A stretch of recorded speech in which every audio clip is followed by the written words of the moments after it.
नमस्कार, आप देख रहे सिटी पोस्ट लाइव। मैं हूं रिया रजक। पिछले साल बिहार विधानसभा चुनाव में जन स्वराज के संस्थापक प्रशांत किशोर खुद चुनावी मैदान में नहीं थे। अब करीब 9 महीने बाद प्रशांत किशोर ने पटना की बांकीपुर विधानसभा सीट से उपचुनाव लड़ने का फैसला किया है। पिछले विधानसभा चुनाव में बांकीपुर विधानसभा सीट से जन स्वराज पार्टी की उम्मीदवार वंदना कुमारी को 8,000 से भी कम वोट मिले थे। जी हाँ, बीजेपी के नितिन नवीन को 98,000 से ज्यादा वोट मिले थे। तो वहीं बीजेपी यहां से 1900 आपको बता दें कि 95 से चुनाव हारी नहीं है। अब आपको बता दें कि इस सीट पर नितिन नवीन के इस्तीफे के बाद उपचुनाव हो रहा है। तो इस पे विस्तार से बातचीत करने के लिए हमारे साथ मौजूद है हमारे सहयोगी रवि सर। सर बताइए कि ऐसे में सवाल उठता है कि पिछले 9 महीने से ऐसा क्या बदल गया पिछले 9 महीने में कि पीके बीजेपी के गढ़ में चुनाव लड़ने की तैयारी कर रहे हैं। बिल्कुल, देखिए, जनसुराजियों का मानना है कि बीजेपी समर्थकों को लगता था कि आरजेडी के वोटर एकजुट हैं और वे आपस में कभी टूटेंगे तो जीत किसी न किसी तीसरी पार्टी को मिल जाएगी, न तीसरे किसी को फायदा हो जाएगा।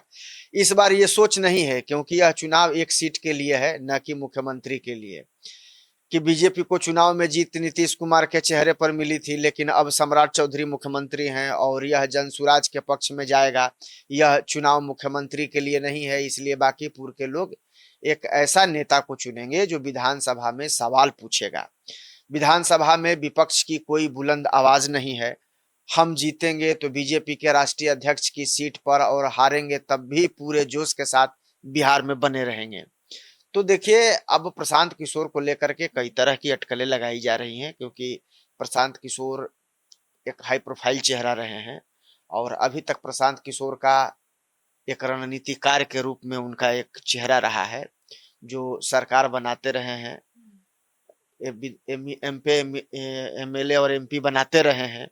तो प्रशांत किशोर पिछले 3 सालों से उन्होंने बिहार में अपनी जमीन तलाशनी शुरू की और कोई बिहार में उनका जनाधार नहीं था, फिर भी उन्होंने हिम्मत नहीं हारी और कई सीटों पर चुनाव लड़ने की हिम्मत जुटाई और कई सीटों पर अपने उम्मीदवार भी उतारे। खुद चुनावी मैदान में नहीं थे तो इस बात को लेकर के सवाल उठ रहे थे कि भाई डर के वजह से, हार के डर की वजह से ये चुनाव अपने नहीं लड़े और पार्टी के नेताओं को चुनाव लड़ा दिया। इस बात को लेकर के प्रशांत किशोर पर प्रेशर भी ज्यादा था।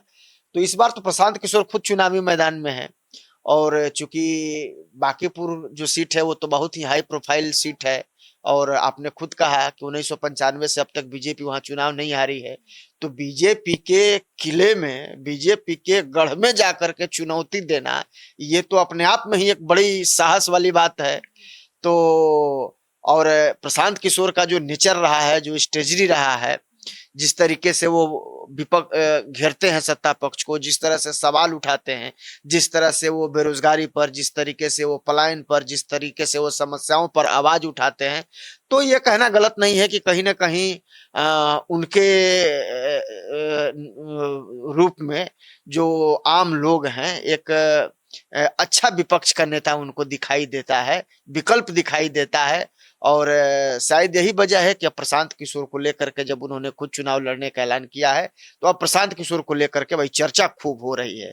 लेकिन हार और जीत तो ये तो समय तय करेगा, जनता के हाथ में है। जनता किसको ताज पहनाती है, किसको कांटों का ताज पहनाती है, तो ये तो देखना दिलचस्प होगा। ये तो अब बहुत ज्यादा समय नहीं है। 30 जुलाई को वोटिंग होना है, आपको पता है।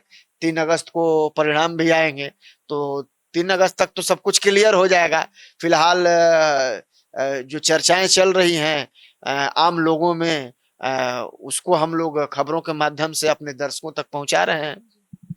लेकिन सवाल ये है सर कि राजनीतिक विशेषज्ञ जो है इसे प्रशांत किशोर का कैलकुलेटेड रिस्क बता रहे हैं। देखिए, अभी बिहार में सम्राट चौधरी को लेकर कई सवाल हैं। सम्राट चौधरी को लेकर बीजेपी का पढ़ा लिखा वोटर बहुत खुश नहीं है, ऐसा कहा जा रहा है, ऐसी चर्चा चल रही है। बांकीपुर पूरी तरह से अर्बन सीट है और यहाँ कथित ऊंची जातियों की आबादी बहुत ज्यादा है। राम मंदिर में चोरी से भी बीजेपी घिरी हुई है इस मसले पर।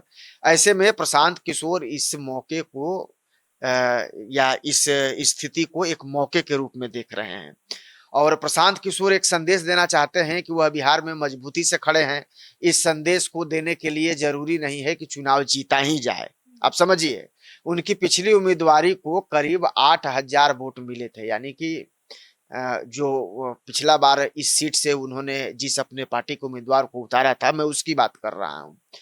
तो प्रशांत को उसके 3 गुना भी वोट मिलता है तो वह कहने के लिए स्थिति में हो जाएंगे कि जनसुराज को लेकर लोगों की दिलचस्पी बढ़ रही है। अब बात समझिए, कहने का मतलब है कि जो पिछले विधानसभा में जो उनका पिछला कैंडिडेट था, खुद तो वो चुनाव लड़े नहीं थे, अपने पार्टी से कैंडिडेट दिया था, तो अगर उससे इनको अगर कुछ वोट भी ज्यादा आ जाता है तो ये तो दावा करेंगे ना भाई कि नहीं भाई जनसुराज को लोग चाह रहे हैं, तब तो वोट बढ़ गया, वोट का परसेंटेज। तो ये एक बड़ी चीज हो जाएगी। दूसरी चीज है कि प्रशांत के पास गंवाने के लिए बहुत कुछ नहीं है, आपको पता है, क्योंकि उन्होंने तो पिछले 3 साल से ही अपना जनाधार खड़ा करना शुरू किया है, बिहार में राजनीतिक जमीन तलाश रहे हैं कहीं ना कहीं। तो उनके आने से यहाँ की लड़ाई में अब आरजेडी पीछे छूट गई है, आप समझ लीजिए। प्रशांत ने नहीं चाहते हैं प्रशांत, इसलिए उन्होंने इस उपचुनाव में खुद को उतारा है। प्रशांत नहीं चाहते हैं कि भाई किसी को मौका मिले, और उनको न गंवाने के लिए कुछ है न पाने के लिए कुछ है। अगर वो कुछ गंवाएंगे भी तो क्या गंवाएंगे, अपनी सीट गंवाएंगे, जहां थे वही रह जाएंगे, चर्चा होगी अलग विषय है। लेकिन अगर उनको ज्यादा वोट आ जाता है या अगर वो ये सीट जीत जाते हैं तो ये बहुत लक्की साबित होगा और ये पूरे बिहार की राजनीति के फ्रेम को चेंज करने में आप समझिए कि गेम चेंजर की भूमिका निभा सकता है। तो आपने सही कहा कि प्रशांत किशोर ने रिस्क क्यों लिया, तो भाई रिस्क के आगे ही तो जीत है। तो अगर आपको जीतना है तो रिस्क तो लेना होगा, तो प्रशांत किशोर ने रिस्क लिया है। अब देखिए कि ये रिस्क उनके लिए कितना कामयाबी लेकर के आता है। पिछले विधानसभा चुनाव में पार्टी ने, जन स्वराज की पार्टी की ने एक भी सीट नहीं जीती थी। अब देखिए, इस बात की चर्चा हो रही है, जब प्रशांत किशोर बांकीपुर सीट से जब खुद उम्मीदवार के तौर पे आए हैं तो अब इस बात की चर्चा खूब हो रही है कि पिछला बार तो प्रशांत किशोर ने एक भी सीट नहीं जीती उनकी पार्टी ने, तो और खुद चुनाव भी नहीं लड़े थे, और इस बार तो वो खुद चुनावी मैदान में हैं। तो क्या होगा भाई, सस्पेंस तो बना हुआ है आम लोगों के नजर में। तो इस बात को लेकर के चर्चा हो रही है। लेकिन आप समझ लीजिए कि अगर वो बांकीपुर से अगर वो जीत जाते हैं तो उनकी पार्टी को बहुत मजबूती मिलेगी, इसमें कहीं दो राय नहीं है। प्रशांत किशोर विधानसभा से लेकर गली चौराहों तक बहुत मुखर हो जाएंगे, विपक्ष की स्पेस तेजी से हासिल कर सकते हैं। पिछले विधानसभा चुनाव में पटना की कुम्हरार सीट पर प्रशांत किशोर ने अपनी पार्टी से गणित के चर्चित प्रोफेसर कृष्णचंद्र सिन्हा यानी केसी सिन्हा को उम्मीदवार बनाया था। आपको पता होगा इस सीट पर भी कायस्थों का वोट सबसे ज्यादा है। तो केसी सिन्हा कायस्थ जाति से ही हैं, ताल्लुक रखते हैं, आपको पता ही है। लेकिन जीत बीजेपी के संजय कुमार को मिली जो बनिया जाति से हैं। केसी सिन्हा 15,000 से ज्यादा वोट के साथ तीसरे नंबर पर रहे थे और बीजेपी के संजय कुमार को 1 लाख से ज्यादा वोट मिले थे। कुम्हरार सीट की बात हो रही है। तो देखिए, आंकड़ों का जो गणित है वो तो राजनीति में बड़ा चलता है, और आंकड़ों के गणित को फिट बैठाने के लिए रणनीतिकार के रूप में तो प्रशांत किशोर को ही जाना जाता है। तो प्रशांत किशोर ने इस सीट पर चुनाव लड़ने से पहले अपनी कोई ना कोई तो गणित बैठाई होगी, कोई ना कोई तो कैलकुलेशन बैठाया होगा, क्योंकि लगातार वो लोगों के बीच में जा रहे हैं, कई लोगों से, वो हजारों लोगों से डेली मिलते हैं, और तो उनको पता है कि हमें कौन सा चाल कब चलना है और कौन सी कब फेंकना है। तो प्रशांत किशोर ने कुछ इसमें पॉजिटिव देखा होगा, तभी प्रशांत किशोर तैयार हुए इस चुनाव पर सीट लड़ने के लिए। और पिछले चुनाव में क्या हुआ नहीं हुआ वो बात की बात है। बहुत सारी बातें ऐसी होती हैं कि किसी सीट पर कोई पार्टी 2 बार 3 बार से चुनाव लड़ रही है, जीत रही है, पता चलता है कि चौथे बार हार गई। कभी कभी ऐसा भी होता है कि पता चल रहा है कि 2 बार 3 बार से हार रही है और अगले बार जीत गई। तो ये तो राजनीति है ना, राजनीति में कब क्या होगा इसका एग्जैक्ट कैलकुलेशन करना ये किसी के बूते की बात नहीं है। हाँ, जनता के हाथ में है, हम तो केवल अनुमान लगाते हैं। तो अब देखिए, प्रशांत किशोर ने ये रिस्क लिया है, तो अगर जनता उनका साथ देती है तो बाजी पलट भी सकती है, अगर जनता साथ नहीं देती है तो अभी प्रशांत किशोर को और संघर्ष करना होगा बिहार में।